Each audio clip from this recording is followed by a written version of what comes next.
sacerdote y pensador, filósofo también, Phil Bosman, decía que la verdadera educación no es aquella que enseña a ganarse la vida, sino la que enseña a vivir.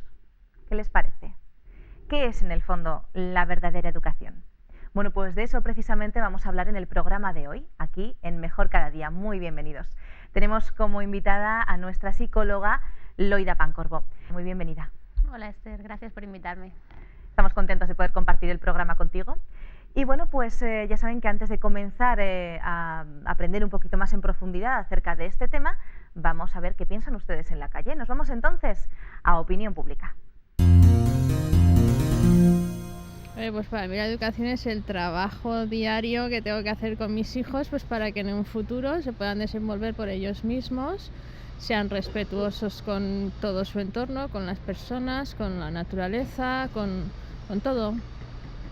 Para mí la educación es como una planta. Desde que nace, en este caso el ser humano, hay que, ¿cómo te puedo decir? Influenciarle. Porque los pequeñitos ven y hacen lo que hacen los mayores, o en este caso sus padres, y la buena educación viene de cómo la tengan en el hogar, y de ahí también vendrá una buena educación en el colegio, porque si en el hogar no la tiene, ¿de qué le sirve que en el colegio? Es algo muy amplio, ¿no? En el concepto y en el tiempo, porque pienso que nunca uno deja de educar o de recibir educación. Es una formación completa de la persona, desde antes de nacer hasta que dejas este mundo. La educación yo la baso siempre en casa y luego en el colegio que les enseñen, pero la educación siempre la baso en la familia y en casa. Debe incluir todos los aspectos de la persona, es decir, el aspecto físico, intelectual, psicológico y espiritual. Yo la educación siempre la he considerado que es de los padres. Luego tienen que educar también los padres para que en el colegio dejen enseñar a los profesores. Pienso que la educación en general adolece de muchos valores, de muchos principios y sobre todo de un concepto, pienso que muy importante, de lo que adolece nuestra juventud, y es el concepto de servicio, ¿no? De no vivir exclusivamente para uno mismo, sino vivir para los demás. Y eso pienso que en la educación no sale por ningún lado.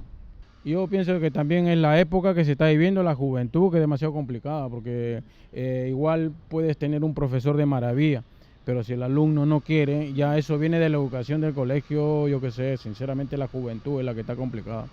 Pues yo pienso que la educación de los niños pues ahora falla porque se han desentendido los padres completamente. Sí que es verdad que se ha relajado todo, o sea, antes estudiábamos mucho más, pues la historia, temas así que ahora pues se han relajado bastante, además les resulta muy aburrido a los niños estudiar ese tipo de cosas y son importantes.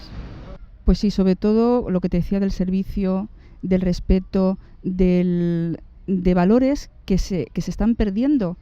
Y pienso que, no sé, fomentar una educación que sobre todo resaltara una autoestima sana en los niños, desde que empiezan en el parvulario, que se sintieran personas, seres individuales, que se sintieran queridos, acogidos y con un propósito, ¿no?, en nuestra sociedad.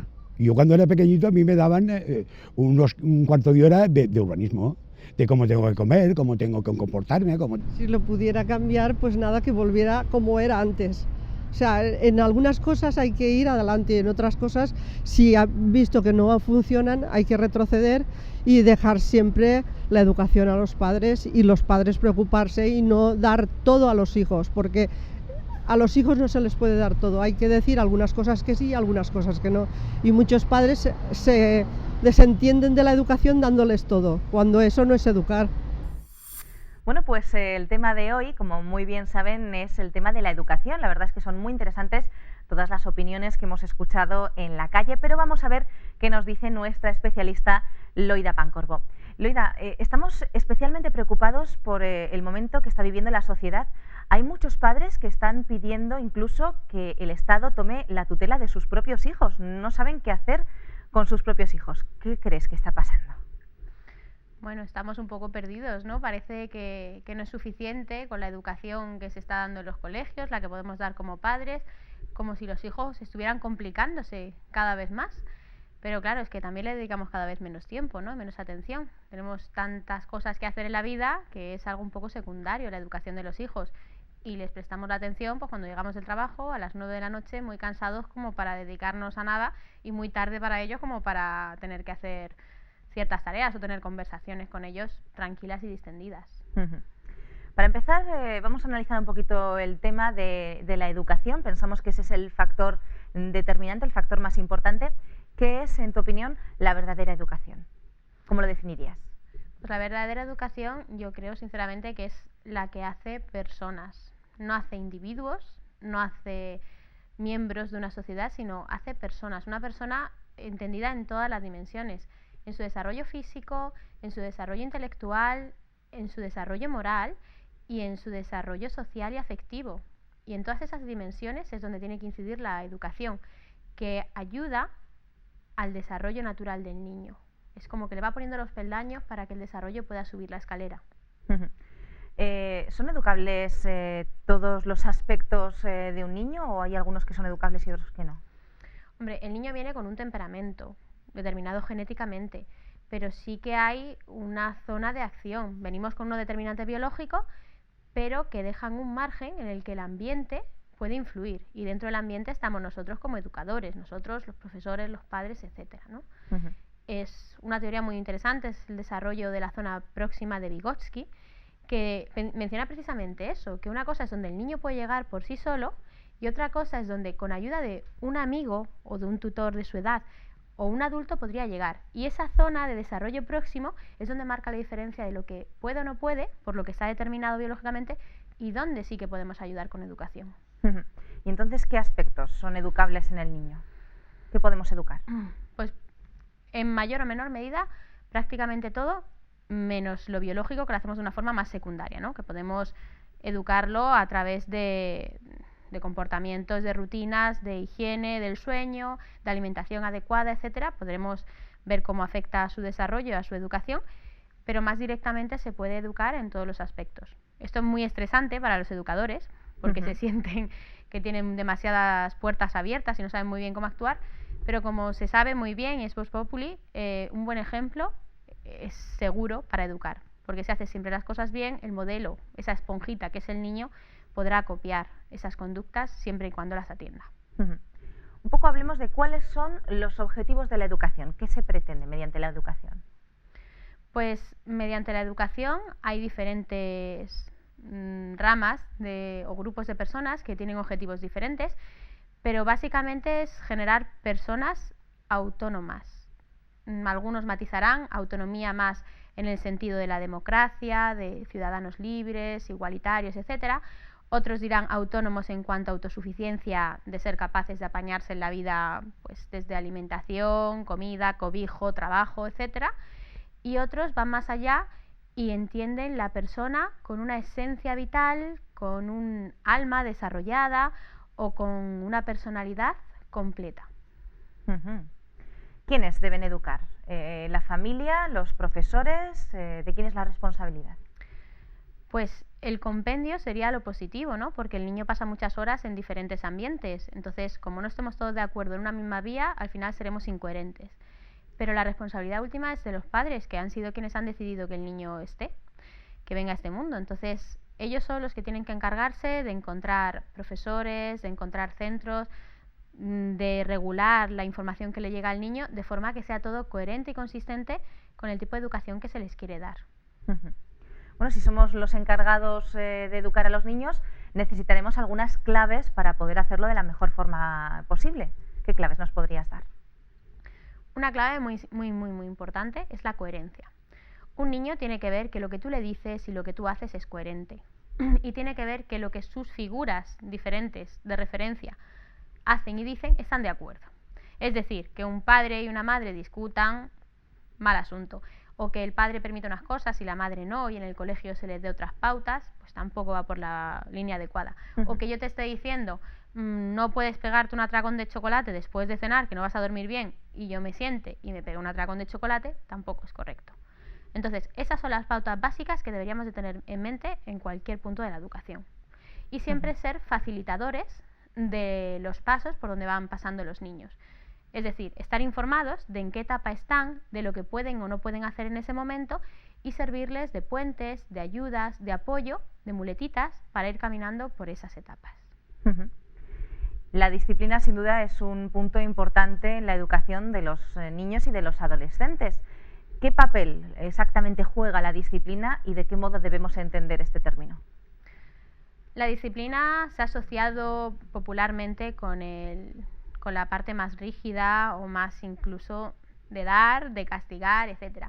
Últimamente se han hecho muchos estudios a este respecto porque está muy de moda pues abogar por la igualdad, por el derecho del niño, por no ir con el maltrato por delante, y se ha visto que realmente el castigo pues quizá no sea la mejor manera, sino que en su lugar podemos hacer retirada de refuerzos positivos. Es decir, no te voy a dar lo negativo, pero tampoco vas a conseguir lo positivo que podrías tener. Y se ha visto que esta forma menos coercitiva obtiene los mismos resultados sin dañar tanto la autoestima o el sentido de valía del propio niño. Ponos un poquito un ejemplo práctico para que lo veamos mejor. Por ejemplo, yo puedo darte en el culete un azote, o puedo decir, bueno, como te has portado mal, no te voy a comprar los gusanitos que habíamos hablado. No es lo mismo. Una cosa, yo te estoy infligiendo algo negativo, que es el azote, y la otra forma te estoy retirando algo positivo que ibas a tener, que son los gusanitos. Interesante. ¿Por qué es importante que los padres estén de acuerdo a la hora de educar a los niños en esa fórmula que van a utilizar para educar?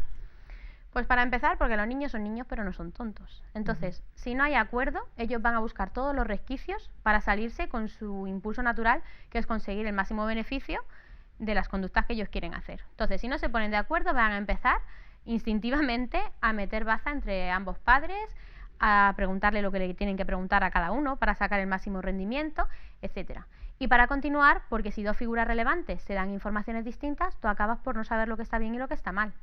No sabes cómo de importante. Quiero decir, si me están diciendo por un lado que eso está muy mal y el otro está diciendo que no me regañe por eso, que tampoco es para tanto, yo no sé cómo de importante es lo que he hecho.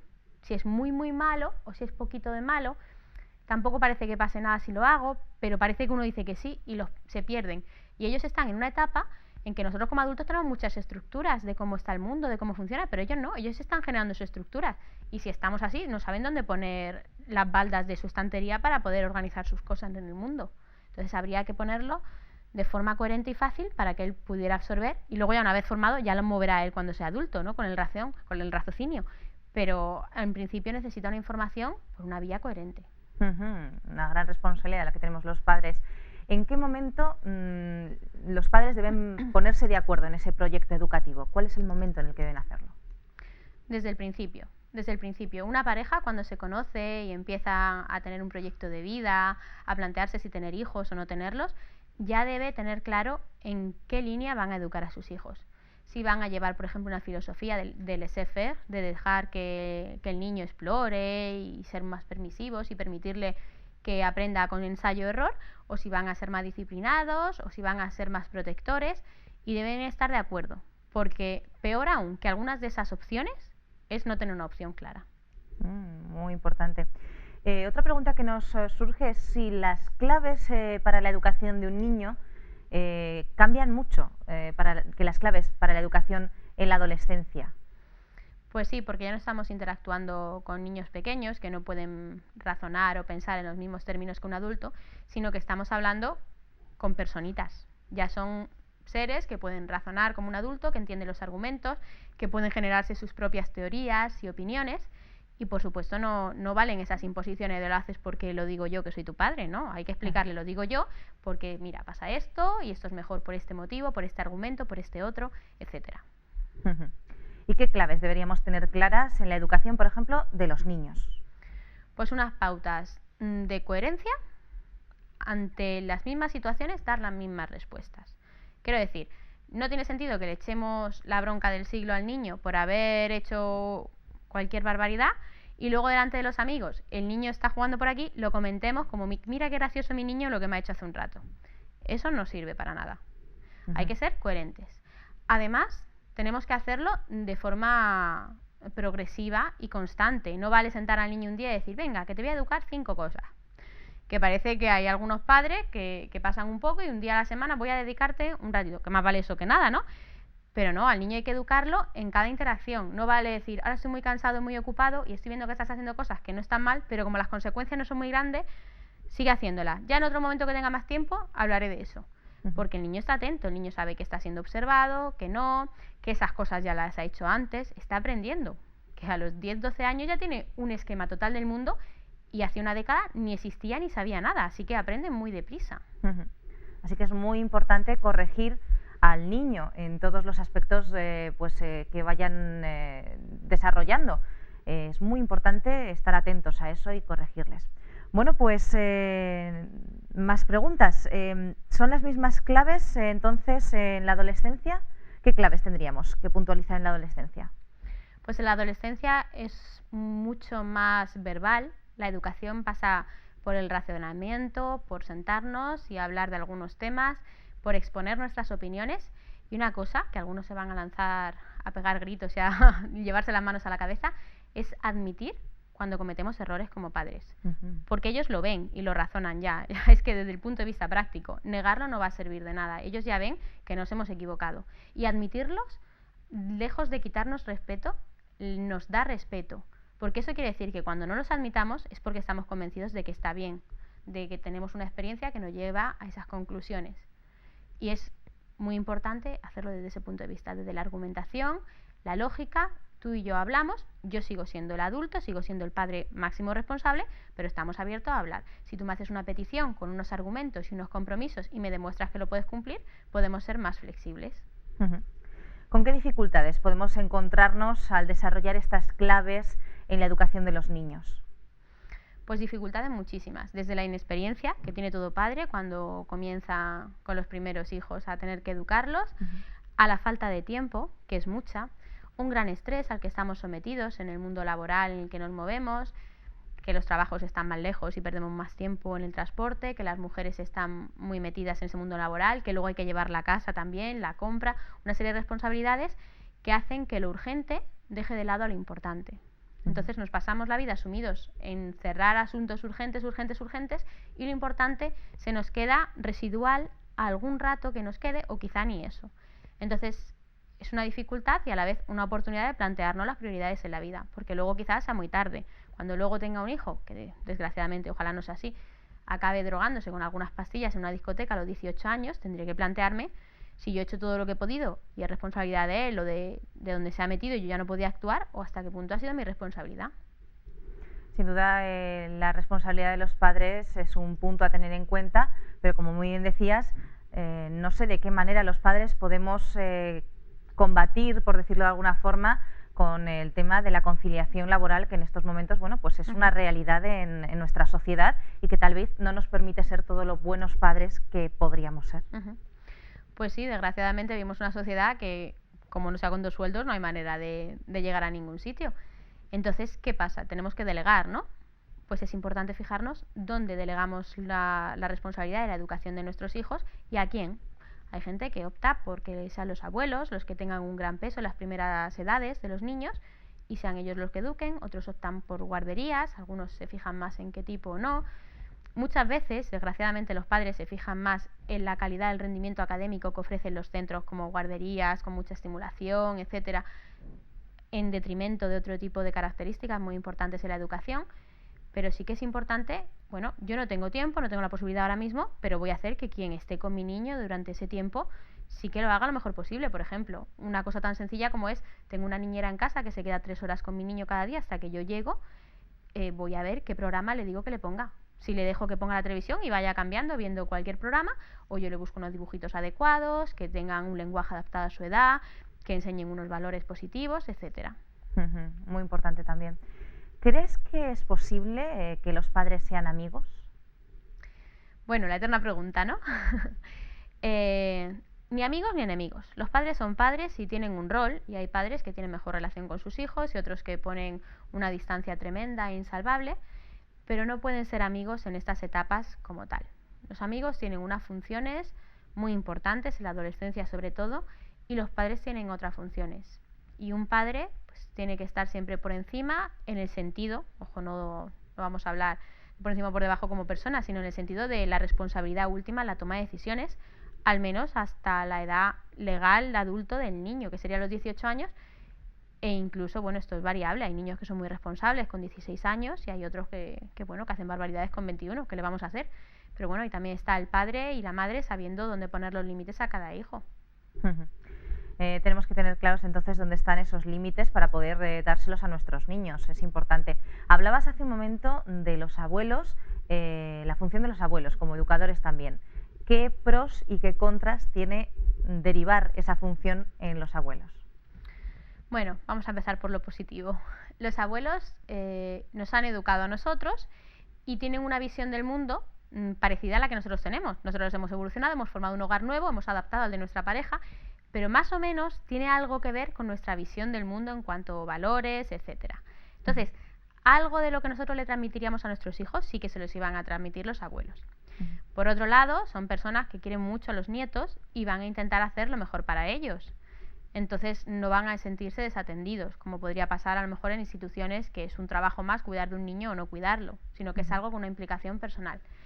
En contra, podríamos decir que como no son padres, a veces quieren darle más cariño o mimarlos más, siempre se dice lo de los abuelos, ¿no?, que son los que consienten, y bueno, pueden pasarse muchas veces de benevolentes en el sentido de sobreproteger o no disciplinar, porque tampoco es su papel, estamos abusando, entre comillas, de su rol. Una cosa es ser abuelo, que es un papel muy importante en la vida de todo niño, y otra cosa es lo que en esta generación pues, los abuelos están teniendo que asumir, ¿no?, que es prácticamente toda la responsabilidad de la educación de los hijos hasta los 4 o 5 años que van al colegio. Sin duda es importante esa relación también que los niños tienen con los abuelos, que los niños tienen con la familia, con los padres. Llegan momentos en los que también los amigos son muy importantes de nuestros hijos. ¿Qué pasa en esa época en la que tal vez los amigos de nuestros hijos no nos gustan mucho? ¿No? En la adolescencia llega el concepto de pandilla, ¿no? Y se hacen uña y carne unos con otros, crean un concepto de identidad, hablan igual, se visten igual, van a los mismos sitios, incluso usan un lenguaje común. Y están en plena búsqueda de identidad y se identifican con lo que encuentran y encuentran esa pandilla. Y esa pandilla es quien les dice si valen mucho, si valen poco, si son populares, si no lo son, si son normales o si no lo son. Y es una época difícil, ¿no? Y además son pandillas que parece que se forman de repente. Tu hijo está en un grupo con una gente y tal, y de repente lo ves en otro grupo que cambia de forma de vestir y te sientes un poco perdido de cómo ha pasado de un sitio a otro, ¿no? Bueno, pues tienen un carácter antiadulto estas pandillas, así que ir en contra de la pandilla puede ser una forma de alejarte de tu hijo. Y es un tema bastante puntiagudo.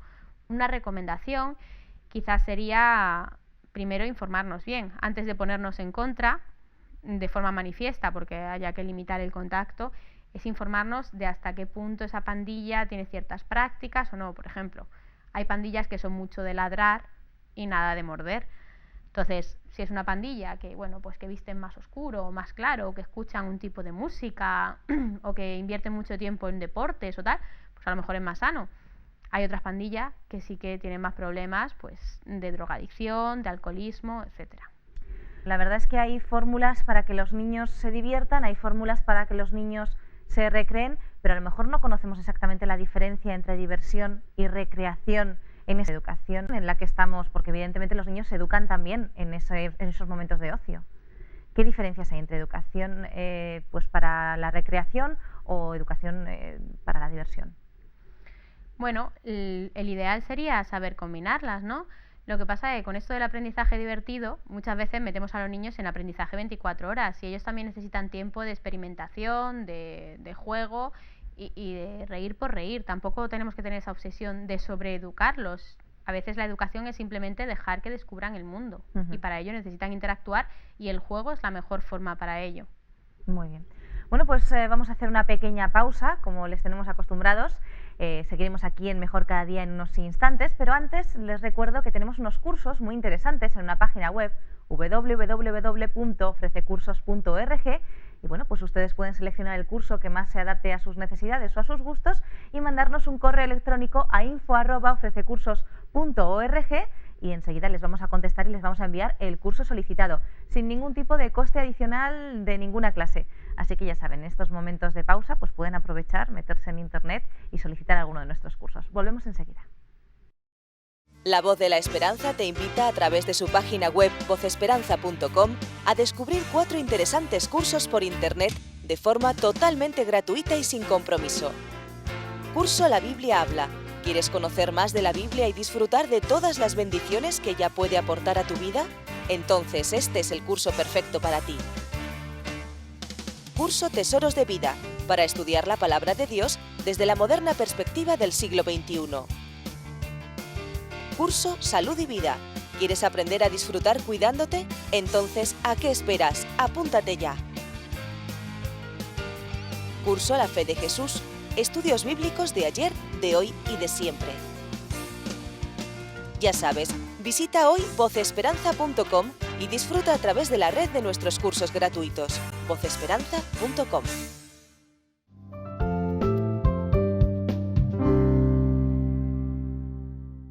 Continuamos aquí en Mejor Cada Día compartiendo con todos ustedes el programa de hoy acerca de la educación, un tema muy importante que estamos tratando con nuestra psicóloga Loida Pancorbo. Loida, la verdad es que es un tema que no acabaríamos nunca porque hay tantísimos aspectos que desarrollar. Me gustaría preguntarte si educamos únicamente a través de las palabras y de los contenidos o educamos también con el comportamiento. Tú antes has dicho algo al respecto que me ha parecido interesante. Pues sí, la verdad es que, Esther, educamos más con el comportamiento que con las palabras, ¿no? El ejemplo que damos a nuestros jóvenes es más educativo o ellos se lo toman más en serio que lo que decimos, porque ellos saben que con las palabras podemos mentir, pero con lo que hacemos, cómo actuamos, cómo nos desenvolvemos en el mundo, es como realmente se aprende y se ve lo que se hace o lo que no se debe hacer, ¿no? Y es muy importante, muchos autores, desde Bandura, Vygotsky, Elson, se han parado a explicar, por favor, tened atención, que lo que hacemos marca más a nuestros hijos que lo que enseñamos en cuanto a contenidos, ¿no? De hecho, incluso en España las nuevas leyes de educación hablan mucho de competencias en lugar de contenidos, ¿no? Nos damos cuenta de que ahora lo importante es que los niños sepan razonar más que memorizar y se fijan mucho en el rol del profesor, ya no solo como ejemplo, sino como un modelo que, quieras que no, está ahí y los niños van a copiar o dejar de copiar. Y lo mismo que el profesor, cualquier otro adulto o incluso amigo, dependiendo de la edad, que vaya a tener el joven. Sí que educamos mucho con los comportamientos. Era aquella frase de lo que haces habla tan fuerte que no me deja escuchar lo que dices, así que tenemos que ser un poquito más coherentes. Si un niño no es convenientemente educado en el hogar, ¿podemos exigirle a los profesores que lo eduquen ellos? ¿Podemos quejarnos de la educación que recibe en el colegio? Hombre, por poder, obviamente podemos, pero no sería justo, seríamos incoherentes, ¿no? Sí, estaríamos incurriendo en un error bastante grave, porque el hogar es el hogar y es la máxima responsabilidad y el primer sitio donde el niño aterriza, ¿no? Cuando llega al mundo, y los profesores tienen una serie de obligaciones limitadas en el tiempo y en el espacio, tanto como en los objetivos. Un profesor tiene a 25 niños que atender y una serie de materias y objetivos que cumplir y hacer lo que puede. De hecho, con las leyes actuales cada vez es más difícil porque entre los hijos que estamos criando y lo poquito que se les puede tocar, decir o ya casi ni regañar, pues el profesor es que ni siquiera puede educar. Ya no es si es su responsabilidad o no, es que ni siquiera puede hacerlo, ¿no? Entonces no podemos delegar en ellos todo el peso. La relación entonces entre profesores y padres, ¿cómo es de importante y de qué manera afecta la psicología del niño? Pues es muy importante porque los niños no siempre es que mientan adrede, ¿no? Pero sí que tienen una tendencia a generarse fantasías y mundos alternativos para explicar su propia realidad, y eso incurre en mentiras en la práctica. Por lo que no es extraño encontrar un niño que a los padres les dice que va muy bien en el cole, que tiene pocos deberes, que el profesor está contento y tal, y un profesor que piensa que es que los padres no hacen ningún tipo de uso de las vías comunicativas porque el niño está pasándolo mal, le da notas para que vaya a reuniones, los padres pasan y no van, y es el niño en el que en medio no da las notas por un lado, selecciona la información que da por el otro, y ya más allá de la inteligencia es un instinto de supervivencia que tienen los niños. Entonces una comunicación fluida en ambas direcciones es realmente muy importante para ser consistentes, para no reforzarle cosas que el niño está haciendo mal, por un lado, y para no caer en estos vacíos de poder que el niño pueda manejar el mundo. Tristemente, hoy en día se dan casos de padres que quitan la autoridad al profesor y que incluso, pues bueno, hablan mal del profesor a los niños, o que hasta llegan a ir de propio a hablar con el profesor y llegan a insultarle porque su niño es el mejor, etcétera. Este tipo de conductas, ¿de qué modo afectan a los niños? Pues les hacen reyes. Ellos tienen un poder que le acaban de otorgar con ese tipo de conductas, que se creen inmunes y van por el mundo así, cuando no lo son, y cuando salgan de verdad a un entorno donde no estén tan protegidos, pues se van a llevar bastantes golpes. Pero es que muchos padres utilizan ese tipo de conductas para evadir la responsabilidad propia. Se sienten culpables por no haber educado bien o haber dedicado toda la atención correspondiente a la educación de su hijo, y ahora eso tiene unas consecuencias, y como yo no quiero admitir que lo he hecho mal, pues voy a culpar al otro que tiene la responsabilidad compartida porque lo habrá hecho mal él. Muy complicado. Hay muchísimos tipos de educación diferentes, de diferentes valores, incluso diferentes principios que deberían ser los mismos pero no lo son. ¿Cómo podemos establecer una base, un criterio equilibrado y adecuado en cuanto a esa educación de nuestros hijos? Bueno, pues hay que plantearse qué objetivos tenemos en la vida y, en base a esos objetivos, ser honestos y plantear los valores que nos van a guiar hacia ellos. Si hay gente que realmente lo único que quiere de la vida es alcanzar un buen estatus social y económico, obtener fama, con muchos de estos programas de fama de 20 minutos que aparecen allí a chupar cámara, por ejemplo, pues bueno, pues si eres coherente, plantéate cuáles son tus objetivos y hazlos explícitos. Si quieres algo más, si planteas la educación como algo más, sé honesto, decide cuáles son los valores, decídelo en pareja, en familia, y educa en consecuencia de forma coherente, sabiendo que es un trabajo arduo, porque como hemos hablado antes, con el ejemplo es básicamente cómo se va a hacer durante toda la educación de los niños, que acaba muy tarde, además que suelen venir escalonados y empiezas con el primero y acabas no sé cuántos años después con el último. Entonces, plantéatelo, y hay que hacerlo de forma consciente y responsable, eligiendo unos valores. Hay unos valores que son universales, que sabemos que en cualquier país se defienden por la ley, o en casi cualquier país, desgraciadamente no en todos, y que cualquier persona en su interior sabe que está bien o que está mal, como por ejemplo el asesinato. Todos sabemos que matar está mal, tú no puedes dar la vida, no puedes quitarla. Pues ese valor está muy claro, y otros tantos como ese. Por ejemplo, la mentira, aunque juguemos mucho con ella y esté socialmente aceptada, en el fondo todos sabemos que está mal, por mucho que intentemos justificarla, ¿no? Entonces, acláralos, pon los objetivos y muévete en esa dirección. Hay una frase que dice que quien no sabe dónde va nunca encontrará el viento favorable. Pues hay que saber dónde vamos. Muy importante saber a dónde vamos, hacia dónde nos dirigimos. Otros temas importantes en la educación son la alimentación, como bien nos decía Eloide en otros momentos, la televisión, en fin. Hay una serie de circunstancias en la vida del niño que nosotros tenemos que ser responsables de administrar de la forma más adecuada posible. Alimentación, pues supongo que cada familia tendrá sus propias formas de hacerlo. Evidentemente los pediatras nos van a conducir un poco en ese sentido también.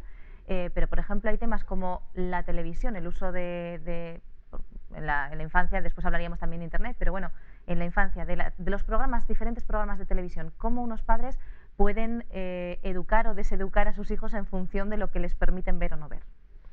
Pues mucho, porque los agentes socializadores hoy en día, quienes nos educan, es la escuela, los padres y los medios de comunicación.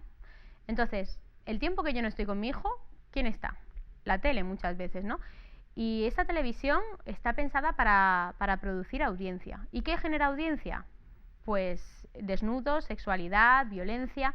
Desgraciadamente, eso es lo que sube los picos de audiencia. Y eso es lo que ponen en la tele. Entonces, la tele no va a ser el filtro moral. O lo somos nosotros o no va a haber ningún filtro. Entonces, en ese sentido, tenemos que responsabilizarnos mucho de qué ven, a qué horas y cuánto tiempo ven. Eso sería un tema interesante. ¿Qué ven? Pues podemos hablar un poquito después, pero ¿cuánto tiempo de televisión sería el correcto, el más aceptado para nuestros niños? Pues es un tema muy importante, para empezar, por los efectos secundarios, como puede ser el sedentarismo, etc. El problema es que antes teníamos entornos rurales, por ejemplo, en los que el niño con una comunidad más o menos segura podía salir a la plaza del pueblo y jugar con la pelota todo el tiempo que quisiera. Hoy en día no. Vivimos en unos núcleos urbanos muy individualistas en los que los niños, cuando están en casa, tienen que estar en casa. No pueden estar en casa, bajar a la calle a jugar, volver a subir, irse al parque solos hasta edades más avanzadas. Entonces, los mayores estamos muy ocupados como para salir fuera, practicar deportes o jugar con los niños, y pasan mucho tiempo dentro de casa. Dentro de casa es un espacio limitado con un niño que la atención la mantiene como mucho 20 minutos seguidos, que es casi lo que aguantamos también los adultos, y necesitan mucha estimulación nueva. Y eso lo da la tele. Tú la tele estás viendo una cosa, cambias de canal, otra cosa. Y cambias de canal y otra cosa. Y los mismos dibujitos van para arriba, para abajo, ahora series, ahora... Entonces es muy atractivo para el niño esa estimulación cambiante, y para el adulto tener al niño sentado. Tú tienes al niño sentado y puedes recoger la casa, puedes dedicarte a ti mismo, ducharte, tomar un tiempo, y es muy adictivo para el adulto esa sensación de libertad. Sin embargo, un niño pequeño no debería de ver la televisión quizá más de 20 minutos, media hora, escoger un programita muy adecuado que pueda ver todos los días un ratito, y en ningún caso debería de exceder de la hora, ya ni con niños más mayores, porque se produce también un efecto alienatorio en que la televisión nos transmite sus ideas, dejamos de pensar y nos dejamos pensar por lo que nos quieren decir, y bueno, pues habría que tenerlo en cuenta al planificar los horarios, ¿no? Eso en cuanto al tiempo que los niños deberían ver la televisión, pero ¿qué pasa en cuanto a los contenidos? He conocido incluso padres que acompañan a los niños a ver programas de terror, o que les llevan a ver películas de terror, pues porque piensan a lo mejor que es positivo para ellos, o que no importa, incluso que no es importante, que no es algo trascendente. ¿Qué contenidos deberíamos elegir y qué contenidos deberíamos descartar y por qué? Pues mira, para no incurrir tampoco en un aspecto muy moralizador de decir, bueno, los que transmiten, es simplemente partir de la base de que el niño puede entender unas cosas a cada edad. Entonces, hacerle ver cosas que él no va a ser capaz de entender es crearle unos vacíos, unas sensaciones extrañas, unos interrogantes que luego él tendrá que explicarse a sí mismo a través de la fantasía, como decía Piaget, por ejemplo, y tendrá que jugar de forma simbólica, integrando en su realidad las cosas que no entiende. Y si no es bastante complicada la realidad de un niño en su día a día, que hay mucha novedad, porque es que todo les viene de nueva, y tiene que integrarlo, pues inducir tantos contenidos surrealistas, porque yo no sé por qué un niño de 3 años tendría que integrar un asesinato, si es algo que probablemente nunca vaya a ver en su vida, en la vida real, en la práctica, porque tiene que ver eso con 3 años si no es capaz de entenderlo. Entonces, todos los contenidos que vayan más allá de las estructuras básicas, de conceptos de valores de amistad, juego, de aprender cosas como formas, colores, etcétera, en las edades más tempranas, y un poco más adulto, quizá de relaciones, porque es lo que más les invita en esa época a involucrarse, todo lo demás es un mundo adulto que ni les va ni les viene a esa edad, y ya tendrán tiempo de enterarse cuando tengan unas estructuras en las que montar esas cosas, pero es que ahora mismo no lo pueden entender. Es generarles incoherencias y sensación de desasosiego, decir, es que no entiendo lo que estoy viendo. ¿Sería adecuado a lo mejor que los padres, pues ya cuando son un poquito más mayores, se sentaran al lado de los chavales y pudieran explicarles los contenidos que están viendo? Pues sí, Esther, es una opción muy acertada, porque es cierto que eso son las primeras etapas, pero luego los niños se tienen que integrar en la realidad adulta y deberían de entender y valorar las cosas. La televisión, por ejemplo, transmite muchos valores de forma gratuita que han sido filtrados o no por ideologías políticas, por ideologías o filosofías hedonistas, etcétera. Y bueno, hay que transmitir esa realidad. Por ejemplo, cuando un niño ve los modelos que se transmiten en la publicidad, debería de saber hasta qué punto son reales o no, debería saber que esas estructuras físicas tan impresionantes que se ponen no son la norma, que no tienen por qué ser mejores que otras, o explicarles, por ejemplo, lo que significa tener algún tipo de relaciones, no dejarle ver de repente películas enteras, sino empezar a ver cachitos con ellos. Mira, esto sí que lo puedes mirar, ahora por favor no mires, o vete un momento a la habitación, porque este trozo de película... Sabemos que las películas cambian de intensidad, ¿no? Por ejemplo, hay una gran factoría norteamericana, muy querida por todos, que parece que sus películas son estupendas, pero yo a veces me quedo de piedra cuando veo clásicos y trozos con brujas y con historias que dices, pero bueno, ¿cómo puede ser que estas cosas sean para niños de 4 años? Luego, claro, los niños no duermen, tienen pesadillas, tienen miedos irracionales, porque no se lo hemos explicado ni han tenido la oportunidad de verlo en el momento adecuado. Es complicado.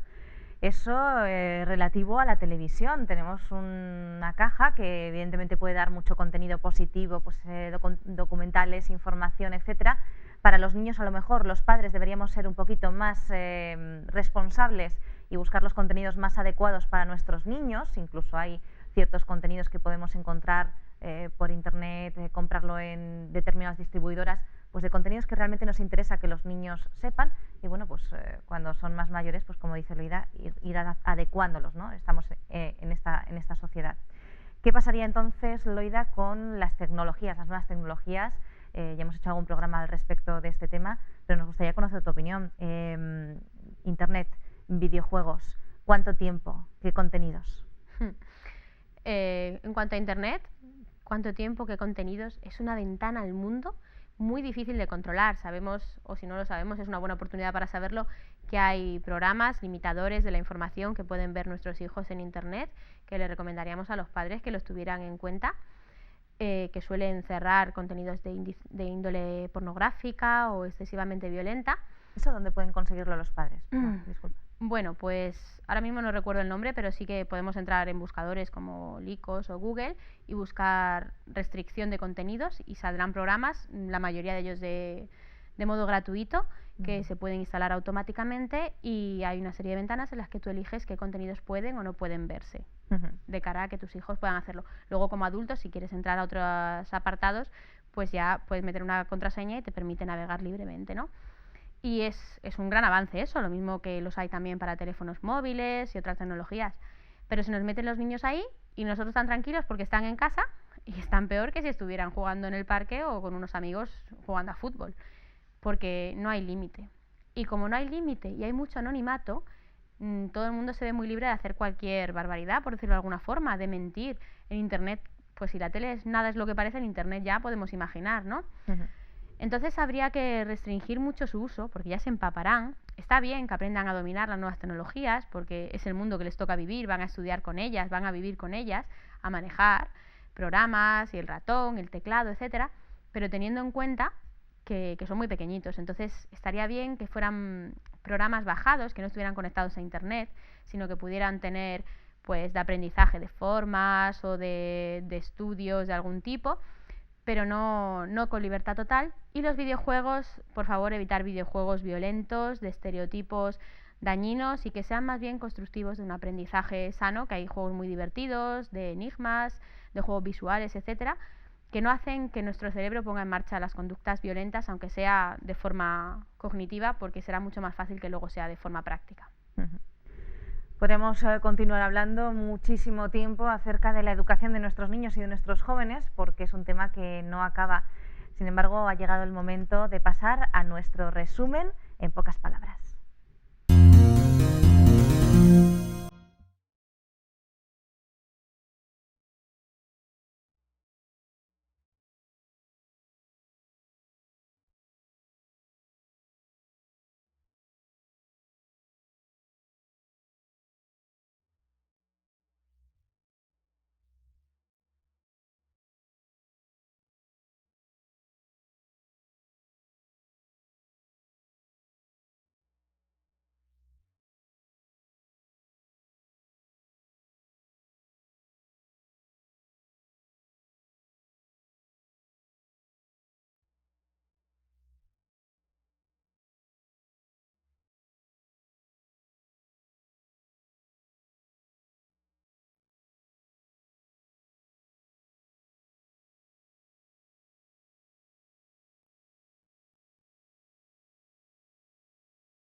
Bueno, continuamos aquí, estamos con todos ustedes en nuestro programa Mejor Cada Día. Hemos visto un poquito ese resumen de los puntos más importantes que tenemos que resaltar en cuanto a la educación desde casa, la educación en la familia.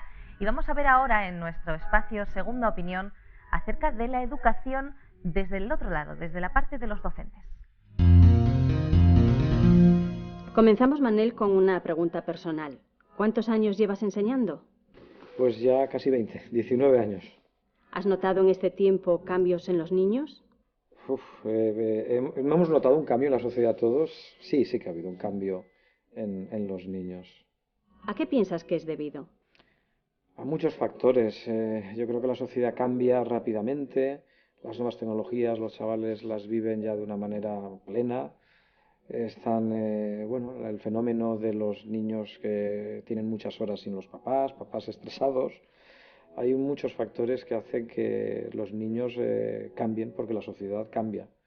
Los niños genéticamente son los mismos siempre, pero la sociedad en la que viven es la que está cambiando. ¿Qué se hace desde la escuela para educar convenientemente a nuestros hijos? Pues la escuela lo que tiene que hacer, un poco en lo que veníamos diciendo, es adaptarse continuamente a estos cambios. La escuela siempre lo que está intentando es ayudar a que estos niños se conviertan en adultos formados y claro, como la sociedad cambia, la escuela tiene que cambiar y le cuesta cambiar. Es una institución que tiene una tendencia a no cambiar y la sociedad obliga cada vez más y más rápido. ¿Qué claves se utilizan? Pues las claves es que la escuela está formada por personas, que somos los docentes, y tenemos que ver lo que hay en la sociedad y ver lo que necesitan. Entonces es un estudio de lo que viven esos chavales, y escucharles y a la vez reflexionar sobre cómo lo estás haciendo. Esa sería quizás la clave más importante. Estar en contacto con los cambios de esta sociedad e intentar adaptarse.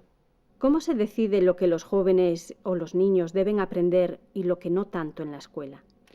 Bueno, en principio parte de normas de ministerios, de consellerías de educación, en las que se establece un temario, ¿no? Pero luego los claustros pues deciden también algunos proyectos, algunas líneas de trabajo que quieren desarrollar. Cada profesor también tiene su margen y la sociedad pues va un poco marcando qué temas quieren que también se trabajen.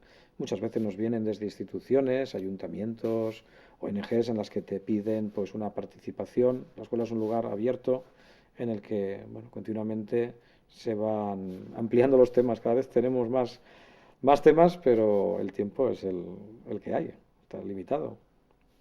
¿Son criterios fijos o son cambiantes? Si la sociedad es cambiante, la escuela tiene a veces pues criterios que van cambiando y temas que hace 10 años pues no se pensaba que la escuela fuera el lugar donde trabajarlos, pues ahora se nos pide. Entonces van cambiando, un cambio lento, pero sí que son criterios que cada vez nos encontramos con que la sociedad nos pide cosas nuevas. El problema es que hay un límite en el tiempo de la escuela y que los papás tienen mucho que decir en muchos de los temas que hoy en día se nos pide al cuerpo escolar. ¿De qué modo afecta la labor educativa en el trato y relación con los padres? Hombre, es muy importante que si tanto la escuela como los padres son los que están diseñando la educación de estos niños, pues que trabajemos de una manera conjunta, que nos escuchemos unos a otros y que haya una relación fluida. Trabajar por separado y eso la verdad hoy en día no nos llevará a buen término. Es muy importante. Muchas gracias, Manel. A vosotros. Bueno, pues hasta aquí el programa de hoy. Ha sido un programa intenso, hemos aprendido muchas cosas acerca de la educación de los niños, de los jóvenes. Hay muchísimas pautas que tenemos que desarrollar como adultos. Especialmente a lo mejor nos podríamos quedar con ese llamamiento de nuestra psicóloga Loida Pancorbo de tenemos que ser coherentes y nuestros actos tienen que hablar por nosotros. No podemos decirles a los niños unas cosas y después hacer otras diferentes. Ese progreso evolutivo de los niños también tenemos que estar presentes en todo ese recorrido, en su educación, ir dándoles los contenidos adecuados para cada edad. En fin, sé que es complicado porque evidentemente pues, todos tenemos una conciliación laboral y familiar que no siempre es la más fácil, pero tenemos que ser responsables y estar concienciados de que nuestra primera responsabilidad en esta vida es la futura generación, la educación de la futura generación, que son nuestros hijos. Así que, bueno, pues ahí queda eso. Loida, te damos muchísimas gracias por haber compartido con nosotros el programa. A vosotros. Y bueno, pues nos despedimos ya, nos volvemos a encontrar, si así lo deseáis, el próximo día, aquí en Mejor Cada Día. Nosotros os esperamos.